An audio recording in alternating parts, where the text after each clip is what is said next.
Climax last വരുമ്പോഴത്തേക്കും നമ്മൾ തന്നെ ഒരു ഹൈ ടെമ്പോയിലേക്ക് പോകുന്ന ഒരു അവസ്ഥ ഫീൽ ചെയ്തു. അതിൽ ആദ്യം എനിക്ക് തോന്നിയത്, പറഞ്ഞിട്ട് ഞാനൊരു ക്വസ്റ്റ്യനിലേക്ക് കടക്കാം. ഒരു ചെറിയൊരു സീനാണ്. അതായത് റിമ നനഞ്ഞു കഴിഞ്ഞ് വീടിനകത്തേക്ക് കയറി വന്നിട്ട് ഡ്രസ്സ് മാറുന്നത്.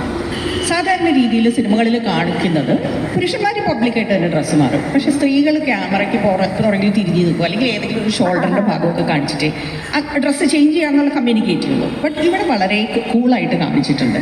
അപ്പോൾ I felt that was a bold statement from your side. So in that perspective you are a feminist എന്നെനിക്ക് തോന്നി. എനിക്കത് അപ്പം തന്നെ ഒന്ന് കൺഗ്രാജുലേറ്റ് ചെയ്യണമെന്ന് തോന്നിയ ഒരു സീനായിരുന്നു അത്. Then coming to my question, ആദ്യമേ തന്നെ ഒരു റിയാലിറ്റി ഉണ്ട്.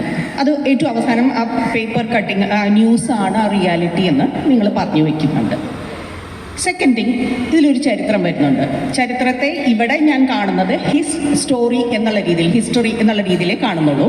കാരണം ഗാന്ധിജിയുടെ ഒന്ന് മെൻഷൻ ചെയ്തിട്ട് ഗാന്ധിജി എവിടെയോ പോയപ്പോൾ അത് ഓഫ് ദ റെക്കോർഡ് പോയി എന്ന് പറഞ്ഞ് വിഷഹാരിയായ വൈദ്യനെ അവിടെ കൊണ്ടുവരികയും അങ്ങേരെ കൊണ്ട് ട്രീറ്റ് ചെയ്യുകയും ചെയ്യുന്ന രീതിയിൽ, അതുകൊണ്ട് ആ കുലം മുടിഞ്ഞു എന്നുള്ള മിത്ത് അവിടെ ജോയിൻ ചെയ്യുകയും ചെയ്തു, ആഡ് ചെയ്യുകയും ചെയ്തു.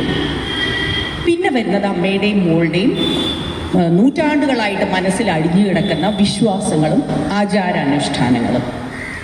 സത്യത്തിൽ ഈ വിശ്വാസവും ആചാരാനുഷ്ഠാനങ്ങളെന്ന് പറഞ്ഞു കഴിഞ്ഞാൽ അത് തൊടുമ്പോൾ കൈ പൊള്ളുന്ന ഒരു ഏരിയയാണ്. എങ്ങനെ വേണമെങ്കിലും അത് ബാക്ക് ഫയർ ചെയ്യാവുന്ന രീതിയിലാണ്. പിന്നെ ഇതെല്ലാം കൊണ്ടൊന്ന് അവസാനിപ്പിക്കുന്നത്, താങ്കൾ ഇത് അവസാനിപ്പിക്കുന്നതെന്ന് പറഞ്ഞു കഴിഞ്ഞാൽ ഭൂമാഫിയ അല്ലെങ്കിൽ ഇതിൻ്റെ എല്ലാം വിപണനം, വിശ്വാസത്തിൻ്റെയും ആചാരാനുഷ്ഠാനങ്ങളുടെയും എല്ലാം വിപണന തന്ത്രത്തിലേക്ക് താങ്കൾ ഇതെല്ലാം കൊണ്ടൊന്ന് അവസാനിപ്പിക്കുന്നുണ്ട്.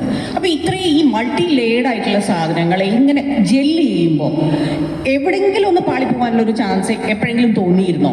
അല്ലെങ്കിൽ ഈ വിശ്വാസത്തിനെ എന്തുകൊണ്ട് പ്രൊജക്റ്റ് ചെയ്യണമെന്ന് തോന്നി? അതിനെക്കുറിച്ചിട്ടൊക്കെ ഒന്ന് എക്സ്പ്ലെയിൻ ചെയ്താൽ നന്നായിരുന്നു.